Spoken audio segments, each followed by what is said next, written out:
पंचायत चुनाव की बिसात में पार्टियां जनता के बीच है। सत्ताधारी पार्टी के सामने विपक्षी भाजपा चुनौती दे रही है। पिछले पंचायत चुनाव की तर्ज पर भाजपा कांग्रेस के खिलाफ बेरोजगारी, किसान कर्जा माफी, बढ़ते अपराध, महिला अपराध को मुद्दा बना रही है। साथ ही 2.5 साल में कांग्रेस सरकार के विकास के पहिए रुकने के आरोप भी लगाए जा रहे हैं। लेकिन इस बीच भाजपा प्रदेशाध्यक्ष सतीश पूनिया जनता से पीएम नरेंद्र मोदी की लोक कल्याणकारी योजनाओं को भी पंचायत चुनाव में गिनाकर वोट मांग रहे हैं। पूनिया ने प्रदेश की जनता से भाजपा को वोट देने की अपील की है। राम राम साहब, मैं राजस्थान के अभी संपन्न होने वाले पंचायती राज चुनाव में 6 जिलों के 78 पंचायत समितियों के सभी मतदाताओं से विनम्र अपील करना चाहता हूं कि पंचायती राज संस्थाओं के सशक्तिकरण के लिए, विकास कामों की गति के लिए भारतीय जनता पार्टी के उम्मीदवारों को कमल के चिन्ह पर बटन दबाकर विजयी बनाएं। राजस्थान में इस समय किसान कर्जा माफी, बेरोजगारी, अपराध और कानून व्यवस्था की जो हालात है उससे गांव भी अछूते नहीं है। मेरा निवेदन है कि आप सब लोग राजस्थान की इस सरकार के कुशासन और अनीतियों के खिलाफ मतदान करें। सत्ताधारी पार्टी कांग्रेस के लिए भी ये चुनाव आसान नहीं होंगे।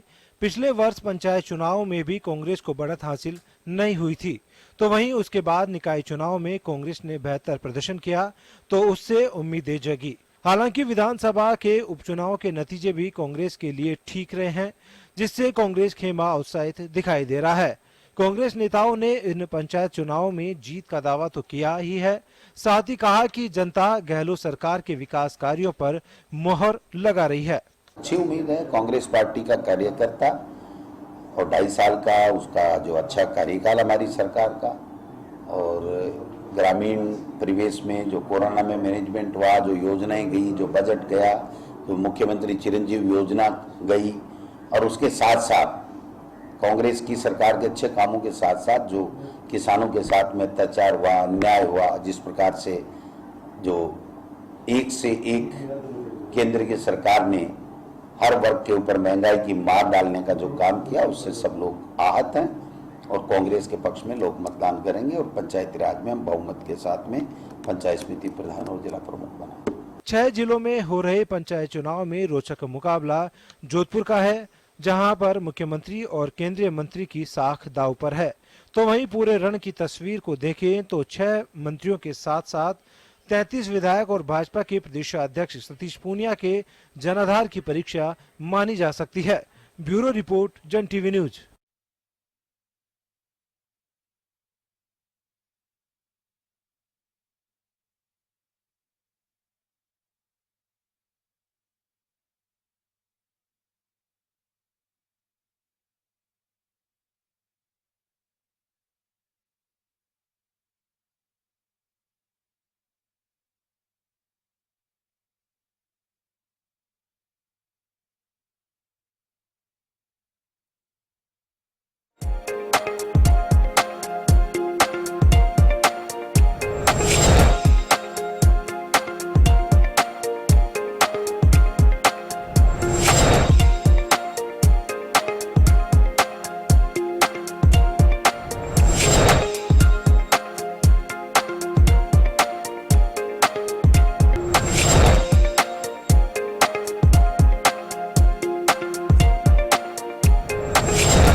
नमस्कार, जन टीवी में स्वागत है आपका। मैं हूं योगेंद्र, आप देख रहे हैं खास खबर। खास खबर में हम बात करेंगे राजस्थान में पंचायत चुनाव 6 जिलों में 78 प्रधान यानी कि 78 प्रधान और 6 जिला प्रमुख निर्वाचित होंगे।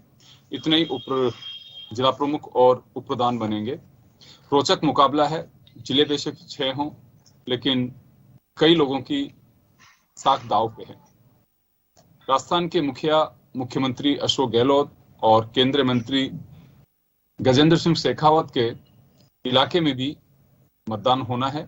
और 3 चरण में होने वाले मतदान से ठीक पहले चरण के मतदान से पहले ही भाजपा का दावा है कि ग्राम क्षेत्र में भी प्रधानमंत्री नरेंद्र मोदी के किए गए लोक कल्याणकारी काम का बेनिफिट बीजेपी को मिलेगा, जनता उन्हें अप्रिशिएट करेगी और वो वोट में तब्दील होगा। उधर कांग्रेस का साफ कहना है कि राजस्थान में कोविड के दरमियान मुख्यमंत्री अशोक गहलोत ने जिस तरह से बेहतर प्रबंधन किया, विषम परिस्थितियों के बावजूद भी केंद्र की योजनाओं का पैसा मिल नहीं रहा, लेकिन फिर भी सरकार बहुत अच्छे से काम कर रही है।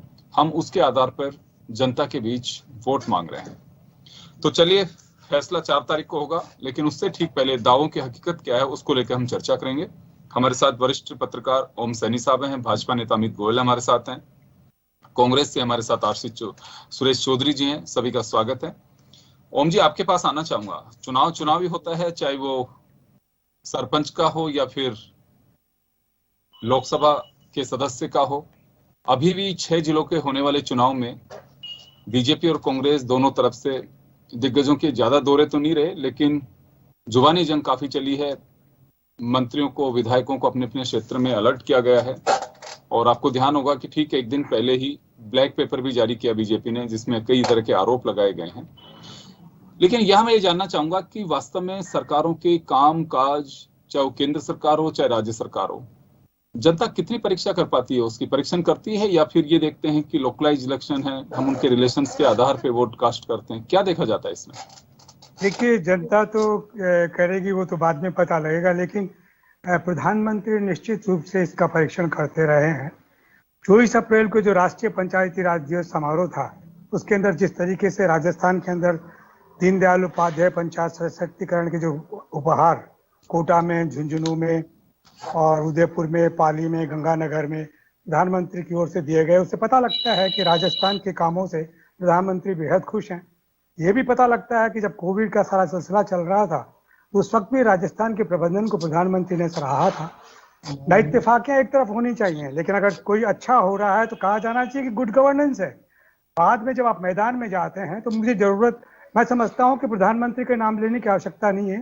राजस्थान के प्रदेश कांग्रेस कमेटी और राजस्थान की भारतीय जनता पार्टी दोनों अपने कामों के साथ में लोगों के बीच में जाएं, उनसे कहें कि हमने पंचायत के लेवल पर या नगर पालिका के लेवल पर या विधानसभा और संसद के लेवल पे क्या काम किया है, उसका परिचय दे तो बात समझ में आती है। हर जगह प्रधानमंत्री तो अगर ऐसे तटस्थ कैसे रहेंगे? अगर इस तरीके से प्रधानमंत्री को आप फंसा लेंगे तो प्रधानमंत्री किधर बोलेंगे? उनका काम है पूरे देश को देखना, और देश में देखने के बाद में अगर कुछ बेहतर हुआ और वो अप्रिशिएट करते हैं तो उनकी तारीफ की जानी चाहिए, दोनों तरफ से, भारतीय जनता पार्टी की ओर से भी और कांग्रेस की ओर से भी। लेकिन हो मुझे अलग रहा है, मैंने आज वो वीडियो देखा है जो सतीश जी बोल रहे हैं और वो कह रहे हैं कि प्रधानमंत्री के नाम से, जरूरत ही नहीं है। अगर आपने काम किया है तो प्रधानमंत्री के नाम की आवश्यकता नहीं है, आप ही के नाम की आवश्यकता है। या पृष्ठभूमि वसुंधरा जी को ले आइए, गुलाब चंद जी कटारिया को ले आइए, जिन लोगों ने काम किया है, जो आपसे पहले रहे हैं, उन लोगों को ले आइए। प्रधानमंत्री को क्यों बीच में ला रहे हैं? जाके जनता को समझ में आना चाहिए कि ये लोग कितना काम कर रहे हैं और कैसे इसके नतीजे होंगे। बिल्कुल। अमित जी, एक सवाल उठता है कि बीजेपी के पास में आधार केवल वोट मांगने के लिए प्रधानमंत्री नरेंद्र मोदी हैं। राजस्थान में लंबे समय तक बीजेपी की सरकार रही है। ओम सैनी साहब जो सवाल खड़ा कर रहे हैं कि पूर्ववर्ती सरकार जो आप लोगों की रही, उसको भी एक आधार बनाया जाना चाहिए, उसका जिक्र नहीं किया सतीश जी ने। सीधा जिक्र किया है प्रधानमंत्री की कल्याणकारी योजनाओं का। तो क्या पिछली योजनाओं पे भरोसा नहीं बीजेपी को? देखिए, सबसे महत्वपूर्ण बात यह है कि सतीश जी के पूरे बयान को आप सुनेंगे तो आपने तो उसमें से एक शब्द उठाया है सिर्फ। मैं समझता हूँ पूरे बाकी बयान की चर्चा यहाँ होनी चाहिए। इस पंचायत चुनाव में 6 जिलों में पंचायत चुनाव है। आपने बताया 78 पंचायतों के चुनाव होंगे। आप ये देखिए कि हर राजनीतिक पार्टी, पंचायत समिति के हर राजनीतिक पार्टी प्रयास करती है कि अधिकाधिक रूप से वो सीटें जीते, अधिकाधिक उनके लोग जनप्रतिनिधि के रूप में स्थापित हों, चुने जाएं। मेन इशू यह है, सतीश जी का जो बयान है, उस पूरे बयान को आप देखिए। उन्होंने बताया कि भाई, ये राजस्थान की सरकार है, ये जिन वादों के साथ सत्ता में राजस्थान में आई थी, उन सारे वादों पर ये पूरी तरीके से फेल हो गई है, फ्लॉप हो गई है। जैसे अपन किसान कर्ज माफी का विषय उन्होंने अमित उठाया जी वो साथ में। सारी बातें ठीक एक मिनट मेरी बात वो सुनिए। सारी बातों का आरोप हो सकता है। मैं यहाँ पे ये कह रहा हूँ कि बीजेपी जो वोट मांग मैं रही आपको है सारे विषय ये बताऊंगा, आपका एक एजेंडा हो सकता है मैं कि सारे आरोप विषय लगा रहे हैं बताऊंगा। जो, बिल्कुल मैं उसको खारिज नहीं कर रहा। मैं सिर्फ ये जानना चाह रहा हूँ कि अभी प्रधानमंत्री जी की जो सरकार है, और अगर बात करें राजस्थान में तो लंबे समय तक बीजेपी की सरकार रही है, भैरव सिंह जी रहे, वसुंधरा जी का 2 टर्म पूरे किए उन्होंने, तो यहाँ उसका जिक्र नहीं है। मैं सिर्फ वो बात कर रहा हूँ। आप आरोप लगाइए, आपने ब्लैक पेपर भी जारी किया है, मैं उसे खारिज नहीं कर रहा हूँ। आपका एजेंडा है, आप प्रतिपक्ष में आप लगा सकते हैं, इसे कोई खारिज नहीं कर सकता। देखिए, जब सतीश जी ने ये कहा कि कांग्रेस ने राजस्थान में झूठे वादे कर कर सत्ता बनाई, किसानों को कर्ज माफी का वादा किया, झूठा, एक बहुत बड़ा वादा होता है किसानों को सारा कर्जा माफ कर देंगे, और उसके अलावा उन्होंने बेरोजगारी भत्ते का वादा किया 3500 रुपए का, ये आपको जानकारी में है। संविदा कर्मियों को हम नियुक्तियां दे देंगे, सबको ये वादा भी उन्होंने किया। अगर ये झूठे वादे सरकार ने सारे किए, चुनाव में सरकार बनाने के लिए कांग्रेस पार्टी ने किए, और उसके बाद भी सिर्फ आधा % वोट शेयर से भारतीय जनता पार्टी का ज्यादा वोट लेकर इन्होंने सरकार बना ली, तो स्पष्ट रूप से सतीश जी ने कहा है, इसका आप उसको समझेंगे कि भारतीय जनता पार्टी का कार्यकाल बहुत अच्छा था, बहुत अच्छा काम हुआ था, लेकिन कांग्रेस ने जो झूठे वादे किए, और बहुत बड़े झूठे वादे किए, बेरोजगारों 30 लाख बेरोजगार है, साहब 3500 रुपए देंगे, या राजस्थान के सारे किसानों को सारा कर्जा माफ कर देंगे, तो बहुत बड़े बड़े झूठे वादे किए, और उसके बावजूद भी सिर्फ आधा % वोट शेयर सरकार बनाई। तो अपने आप में ये अपने आप में स्पष्ट सतीश जी ने कहा है कि हमारी सरकार के अच्छे कार्यकाल के बावजूद भी झूठे वादों सरकार बना ली। तो इसमें सतीश जी ने क्या गलत, क्या बताइए आप मेरे को। दूसरी बात आप ये देखिए, इन पंचायत चुनावों की स्थिति की हम बात कर रहे हैं, आप तो पत्रकार हैं, आपको राजस्थान भर का सारा विवरण आपके पास में, सारी नॉलेज आपके पास में आती है। मुख्यमंत्री जी के गृह क्षेत्र की भी आपने बात की, जितनी अंतरकलह से कांग्रेस जूझ रही है, आप मुख्यमंत्री जी क्षेत्र में देखिए, मदरेना परिवार की और बद्रीराम जाखड़ जी की आप स्थिति देख लीजिए। अगर आप बात करें वहां भरतपुर चले जाइए, आपके यहाँ से आप अमित जी ब्लैक हो गया, अमित जी ब्लैक हो गया आपके यहाँ पे। अमित जी आप जी, मैं वापस आ रहा हूँ आपके पास में। मैं बात पूरी कर दूं अपनी, एक बात छूट जाएगी। जी बोलिए। मैं कह रहा हूं, मुख्यमंत्री के गृह क्षेत्र की हालत यह है कि बद्री जी जाखड़ और मदरेना परिवार आमने सामने हैं। नगर के अंदर पोजीशन, भरतपुर में पोजीशन ये है, बाजी अली और जाहिदा दोनों प्रेस के अंदर बाकायदा नोट जारी कर कर एक दूसरे पर भ्रष्टाचार के आरोप लगा रहे हैं कांग्रेस के विधायक। ये कह रहा हूँ जाहिदा अमित जी, बीजेपी की जीत का आधार कांग्रेस का अंतर्कलह है। अभी सुरेश चौधरी जी कहेंगे कि गजेंद्र शेखावत और मोदी जी का काम है, मोदी जी ने काम किया, उनका नाम लेने में क्या समय, मोदी जी ने इतना काम किया है, पूरा देश देख रहा है लगातार। आप देखिए कि 2023 के अंदर हम इसे खारिज नहीं कर रहे हैं, बिल्कुल आपके पास में नेता है तो शेर को भुनाया जाना चाहिए, इसे कौन मना कर रहा है। हाँ, मैं कह रहा हूँ सुरेश जी आपके पास आ रहा हूँ, चलिए अमित जी आऊंगा, सुरेश जी आपके पास आना चाह रहा हूं मैं। बीजेपी की नजर कांग्रेस के अंतर्कलह पे है, जो ये लोग बता रहे हैं। सरकार आपकी है, चुनौती आपके सामने बड़ी है। बेशक आपके पास में पहले यहाँ पे सीटें थी नहीं थी, लेकिन सत्ता में आप हैं, और चुनाव होता है, निश्चित रूप से आप लोग अपनी तरफ से भरपूर कोशिशें भी कर रहे होंगे।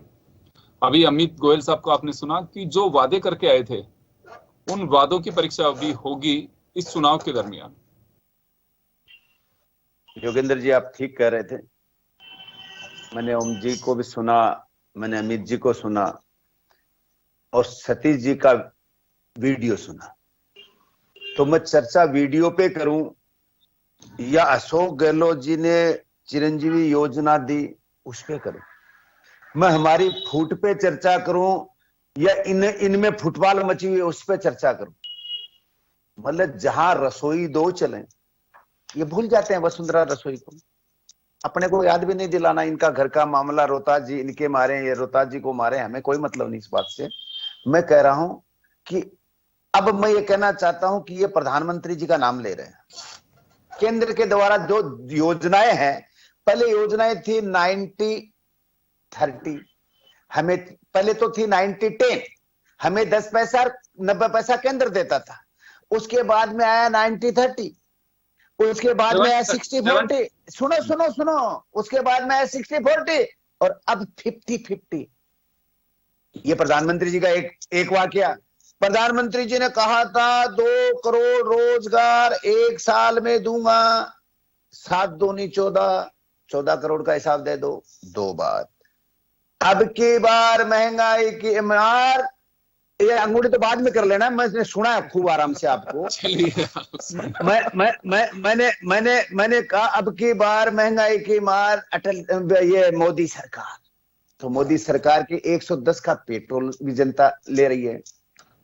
अब इसके बाद में ये सब बातों को भी भूल जाओ, सारी चीजें देश जान रहा है, कर रहा है। अब इनके हमारे 1998 में अशोक गहलोत जी प्रथम बार मुख्यमंत्री बने थे, आज 21 चल रहा है, 10 वर्ष इन्होंने राज किया है। तो ये बता दे भाई कि हमने 10 साल में पंचायत राज की व्यवस्था को सिवाय अंगुली करने के कुछ नहीं दिया, वरना तो अमित जी पहले बोलते तब उपलब्धि बताते। आज मैं कह रहा हूं, चाहे किसान हो चाहे गरीब हो, किसान का हमने कोऑपरेटिव सेक्टर का पूर्ण कर्जा माफ किया है। कर्जा माफ हो नहीं हुआ जो भारत सरकार ने परमिशन नहीं दी। मुख्यमंत्री जी कर्जा माफ करना चाहते हैं, राष्ट्रीय बैंक होगा, लेकिन प्रधानमंत्री जी परमिशन नहीं देंगे। मैं कह रहा हूँ, अरे अमित जी सुनो मेरे भाई, अमित जी सुनो, अमित जी चिल्ला रहे, आ रहा हूँ अमित जी, प्रधानमंत्री ने पंचायत राज के उन लोगों को सम्मानित किया जो राज्य में अच्छी उपलब्धि हो रही थी। एक मिनट में प्रधानमंत्री जी ने अमित जी आप ही से सवाल लूंगा, पहले आपसे सवाल लूंगा, मैं आ रहा हूँ। जननायक अशोक गहलोत अच्छा काम कर रहे थे, तो अच्छे काम की प्रधानमंत्री सराहना कर रहे हैं। अमित भाई आप बुराई क्यों कर रहे हो? शराप लगेगा। आप प्रधानमंत्री जी की बात नहीं मानते हो, आपके नेता की बात नहीं मानते हो, आपका नेता जो संदेश देना चाहते हैं उस बात को नहीं मान रहे हो, तो फुटन पाल आप में कैसी मची है? इसलिए वसुंधरा जी के आप नमन करो, प्रणाम करो। 2 बार मुख्यमंत्री रही भाई, इतना मत बोलो। रोहतास शर्मा जी आपको याद दिला रहे हैं, आप याद नहीं रखना चाहते। हमारे फुटपाल देखो, आप कितना ही कहो, जनता ने हमें समर्थन नहीं दिया। हम बाहर हुए, हम जनता का आदर करते हैं, हम आपको नहीं डाले।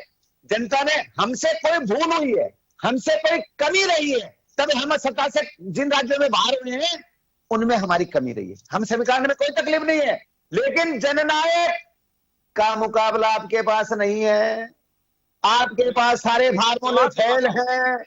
आप जवाब दिलवाता हूँ। गरीब को गणेश मान के, जो गरीब की आराधना सुन के, जो किसान की समस्याओं को जान के, जो जरूरतमंद की चीज को अपनी जरूरत समझ के काम करता है, उस अशोक गहलोत का आपसे मुकाबला नहीं होगा। जवाब आपने गड़बड़ कर ली, पहले पंचायत राज में गड़बड़ कर ली, निकायों में हिसाब कर लिया, और पूरा हिसाब करेंगे। नमस्कार, बताओ। जवाब तो दिलवाऊं आपको, अभी नमस्कार मत करिए, अभी तो एक बार और बात होगी आपसे।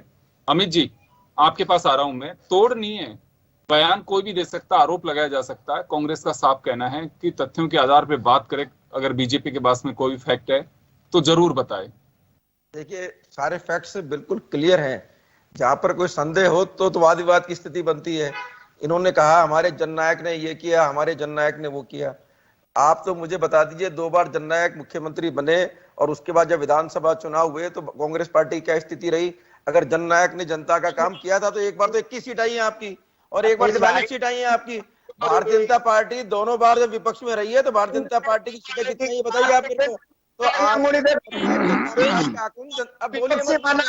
अरे आप सुनिए, मैंने शांति सुनी आपकी सारी बात।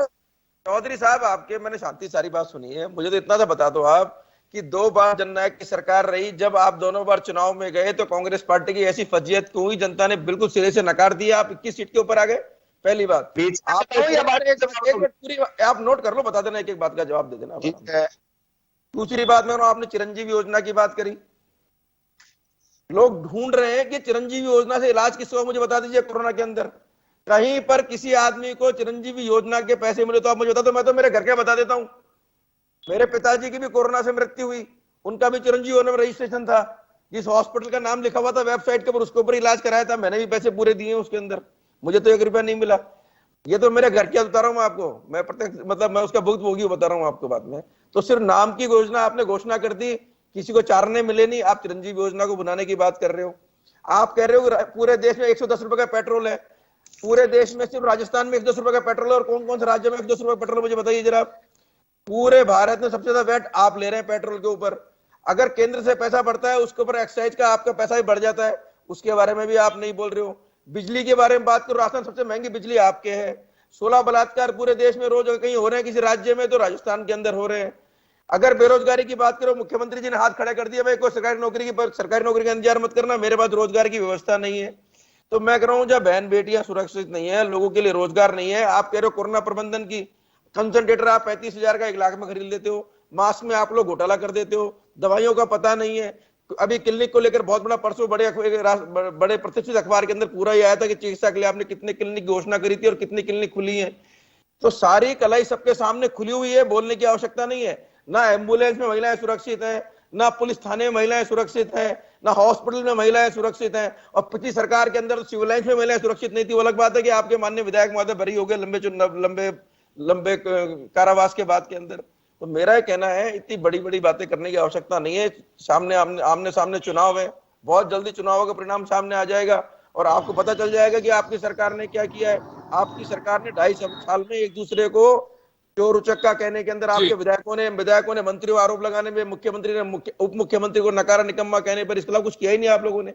1.5 साल से तो हमारे मुख्यमंत्री क्वारंटाइन है और आप लंबी लंबी बातें कर रहे हैं। चलिए जवाब दिलवाता हूँ जी। सुरेश जी, सुने आपने, लेकिन मैं पंचायत चुनाव में इसका क्या असर होगा उस पर भी जरा जानना चाहूंगा। पंचायत राज चुनाव में हमारी सरकार है, जनता की सेवा करना, जनता की समस्याओं का निदान करना, ये हमारी जिम्मेदारी है। हम भारतीय जनता पार्टी के लिए हम जिम्मेदारी से अपने से दूर भगने का काम हम करते नहीं। अभी अमित जी ने कहा इनके मुख्यमंत्री रही वसुंधरा जी का, ये अपने मुंह से नाम लेना भी, अरे कहाँ वसुंधरा जी नेता है, भाजपा की नेता है भैया, 2 बार मुख्यमंत्री रही है, कौन कह रहा है नाम? आप लोग हमारे विवाद पैदा करने की बात मत करो, हमारे यहाँ तो मुख्यमंत्री रही है 2 बार। मैं तो कह रहा हूँ आपने दूसरा दिखाया, दूसरा। अमित जी सुने जवाब, अमित जी जवाब सुने, अमित जी जवाब सुने, आ रहा हूँ, अमित जी जवाब सुनिए, और शादी अमित जी आप जवाब सुनिए। घोड़े पे नमक लग गया तो आप क्यों? आपने दिखाया दूल्हा दूसरा और फेरे करवा दिए दूसरे के साथ में। एक बात सुनिए तो सही, अमित जी आप जवाब सुनिए। सुनो, इलाज कराओ उसका इलाज कराओ घोड़े का, डरो मत इतना। मैं कह रहा हूं कि महिला सुरक्षा की बात की इन्होंने, महिला सुरक्षा के अंदर 30% इनके टाइम पर, हमारे टाइम पे ग्राफ घटा है। कौन से आंकड़े लेके आए हो? ये कांग्रेस पार्टी पीसी में बैठ के बनाएगा। अरे सफेद झूठ बोल रहे हैं योगेंद्र जी, कैसे सुनेंगे आप बताइए? महिला अपराध में नंबर 2 नंबर पे चल रहे हैं, अभी कह रहे हैं घटे हैं, इसको उपलब्धि बता रहे हैं। सुनिए अमित जी, आ रहा हूं आपके पास में, वापस लौटूंगा, आपके पास वापस लौटूंगा। जवाब नहीं है, ये बीजेपी राजस्थान का स्टेटमेंट है जो आंकड़े के आधार पे नहीं, सत्य के आधार पे होता है। आपकी तरह कार्यालय में बैठ के मत बनाया करो आप इस तरह की बातें आंकड़े। योगेंद्र जी, देश के प्रधानमंत्री कोविड के अंदर, राजस्थान के मुख्यमंत्री की कोविड की व्यवस्थाओं की प्रशंसा करते हैं। इससे बड़ा सबूत और लेने की जरूरत नहीं। मैं श्रद्धांजलि अर्पित करता हूं। अमित जी के पिताजी इस दुनिया में नहीं रहे, भगवान उनको अपने श्री चरणों में स्थान दे, लेकिन उनके पिताजी की अगर उसकी मुख्यमंत्री चिकित्सा योजना में अगर उनका रजिस्ट्रेशन था, इनको पैसा नहीं मिला, उसमें कोई त्रुटि रही, तो वो अधिकारी किसी भी सूरत से सजा पाने के लिए वंचित नहीं रह सकता। मैं आपके चैनल के ऊपर जिम्मेदारी के साथ कह रहा हूं ये बात। इनको रजिस्ट्रेशन बताना पड़ेगा, उसमें अगर रजिस्ट्रेशन था और इनको पैसा नहीं मिला तो उसकी जिम्मेदारी मैं लेता हूं कि मैं सरकार से बात करूंगा। 1-2 बात उसके बाद में प्रधानमंत्री जी इनके वार्ड के चुनाव में, प्रधानमंत्री जी इनके पंच के चुनाव में, प्रधानमंत्री जी इनके वसुंधरा और सतीश जी के झगड़े में। मैं कह रहा हूं कि बीजेपी में आशीर्वाद मांगने आए, और अगर ये हो गया कि जनता इनसे पूछने लग गई, भाई 10 मुख्यमंत्री पहले थे, 11वें आप हो गए यादव साहब, तब कहना नहीं, मैं मुख्यमंत्री का अभी उम्मीदवार नहीं हूं, मैं अभी हो जाऊंगा तो मेरा नंबर नहीं आएगा बाद में। इनकी ये तो मंत्रियों की हालत है। जिन मंत्रियों को आपने जनता को जिताने के बाद में आशीर्वाद लेते देखा है, मंत्रियों को आते भी देखा है, 25 इनके सांसद, 3 इनके मंत्री, राजस्थान में ऑक्सीजन गैस की त्राही मची थी, 1 रुपया नहीं लाए प्रधानमंत्री जी से। एक दिन बात नहीं की प्रधानमंत्री जी से कि राजस्थान के जनता को गैस क्यों नहीं मिल रही है। अमित जी के आरोपों का जनता हिसाब मांगेगी क्या चुनाव में? प्रधानमंत्री जी ने सभी राज्यों को ऑक्सीजन प्लांट के लिए पैसा 6 महीने पहले दे दिया, राजस्थान में प्लांट क्यों नहीं लगा? जनता को निर्णय एक करना है। राज्य को पैसा दिया है प्रधानमंत्री जी ने ऑक्सीजन प्लांट लगाने के लिए, इन लोगों ने हमारा ध्यान नहीं दिया, काम चोरी करी, उसका प्रधानमंत्री जी क्या करेंगे? और फिर भी जहां जहां से ऑक्सीजन आती है वहां से ऑक्सीजन दी है। तो हम कोटा के जीतेंगे। कोटा के अंदर गुजरात से ट्रेन यही ऑक्सीजन की बार बार आई है, राजस्थान के लोगों को भिवाड़ी से आसपास से ऑक्सीजन दी गई है। कमाल की बातें करते हैं आप लोग। मतलब आपको जो पैसा मिल रहा है, जो वेंटिलेटर मिले उसको धूल खाते रहे वेंटिलेटर तो आपके यहाँ पे। चले, समय कम है, समय कम है, समय कम है। पाप लगेगा। आपने अडवाणी जी के रथ के ऊपर मैंने कोने पे खड़ा हुआ देखा है आपको। आप अडवाणी जी को याद नहीं कर रहे, पाप लगेगा। इसलिए मेरा अनुरोध है, एक बार हाथ जोड़ के हमारे यहाँ तो कार्यकर्ताओं की पार्टी है, मेरी बात सुनिए। सोनिया जी, राहुल जी, राजीव जी, इंदिरा जी, नेहरू जी, इससे बाहर निकलो आप लोग। तो आप लोग कार्यकर्ताओं को मौका देना सीखो। ये पार्टी बंद करो आपकी, तब तो ओम जी चलेगी। आपके पास आना चाहूंगा मैं, ओम जी आपके पास आना चाहूंगा मैं। जी, चलिए, जी, एक बात, ओम जी आपके पास आना चाहूंगा मैं। जी, आपने दोनों तरफ के आरोप सुने हैं, सुरेश सोनी जी के भी, अमित गोयल जी के भी। मैं यहाँ ये जानना चाहूंगा कि जनता इन आरोपों का कितना कुछ हिसाब लेगी जनता इनसे? निश्चित रूप से साहब जो नाराज होंगे वो तो नाराजगी जताएंगे, लेकिन एक बात जिसकी बड़ी चर्चा होनी चाहिए थी और जो मुख्य कारण बनना चाहिए था दोनों पार्टियों के लिए कि ये सारे लाभ तब तक प्राप्त नहीं हो सकते जब तक आप जन आधार कार्ड नहीं बनवाएंगे। जन आधार कार्ड बनवाने के लिए आपको निश्चित रूप से कलेक्टर के पास में जो तरीका है उसके माध्यम से जाना पड़ेगा।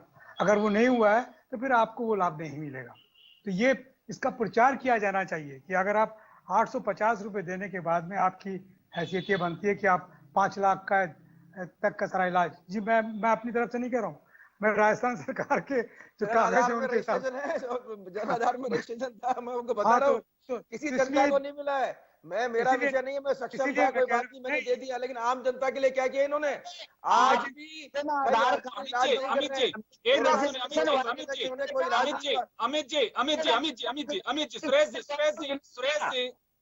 अमित जी पूरी तरह से खारिज नहीं कर सकते, बहुत सारे लोगों को लाभ मिला है। मेरे ऑफिस में कुछ लोग हैं जो मैं इस बात का बता सकता हूं कि हाँ उनको चिरंजीवी योजना के तहत एक का ऑपरेशन हुआ है। वो ऐसा नहीं से खारिज नहीं कर सकते कि हाँ बिल्कुल कोई काम ही नहीं हो रहा है। मैं कोरोना काल की बात कर रहा हूँ योगेंद्र जी। कोरोना काल में उस समय पर कोई भी हॉस्पिटल चिरंजीवी योजना के उसको एंटरटेन नहीं कर रहा था, उसकी बात कर रहा हूं मैं। अब सरकार ने 15-20 दिन से कुछ स्टार्ट करने का प्रयास किया है, कुछ कोशिश करी है। जितनी सरकार की इतनी फजीयत हुई, बार बार लोगों ने पूछा भाई ये 850 रुपए दिए थे क्या हुआ, तो सरकार ने उसका प्रयास किया है। चलिए समय कम है, काल में आप चिरंजीवी योजना की बात करें तो बिल्कुल फ्लॉप थी उस टाइम की। और मेरा मतलब समय कम है, मैं ओम जी से पूरी बात कराना चाहूंगा जी। मैं निश्चित रूप से ये कहना चाहता हूं कि जिस तरीके से ग्रामीण क्षेत्रों में आजकल एजुकेशन का सिलसिला है और लोग समझते हैं तो उनके पास में योजनाओं का सफल होना और असफल होना जाना चाहिए।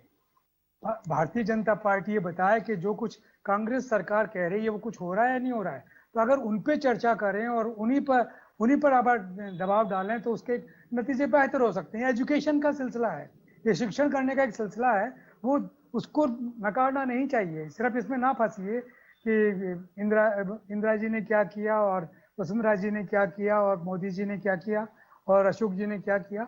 जनता के साथ में संवाद करने के लिए विनम्रता पूर्वक चर्चा करने की बात होनी चाहिए। वो दोनों पार्टियों को सजेस्ट है, लड़ने झगड़ने का सिलसिला नहीं है, क्योंकि जनता आपसे अपेक्षा करती है कि सारी जी बिल्कुल आरोप दोनों ही तरफ से लग सकते हैं, नई बात नहीं है, हमेशा से यही से चलता रहा है। राजनीति की थ्योरी भी है कि मीन मेक निकालना, कमी निकालना। पहले अप्रिशिएट भी करते थे जो योजना होती, लेकिन अब ये लक्षण रेखा खींच दी गई है कि कोई अब लगा नहीं सकता। अगर कोई किसी की तारीफ करती है, कर भी देता है, तो अगला टिकट उसका कटना तय है, वो उसकी योग्यता से खारिज भी किया जा सकता है। अब ये एक मैं कहूंगा कि प्रतिस्पर्धानी प्रतिशोध में तब्दील हो गई भारत की राजनीति।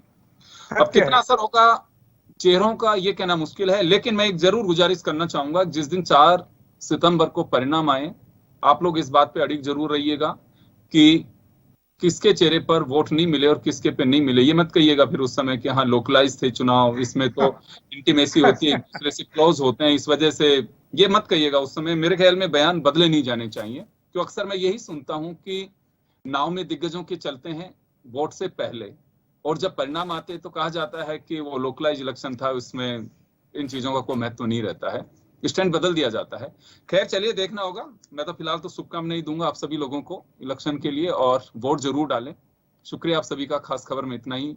दीजिए इजाजत, नमस्कार।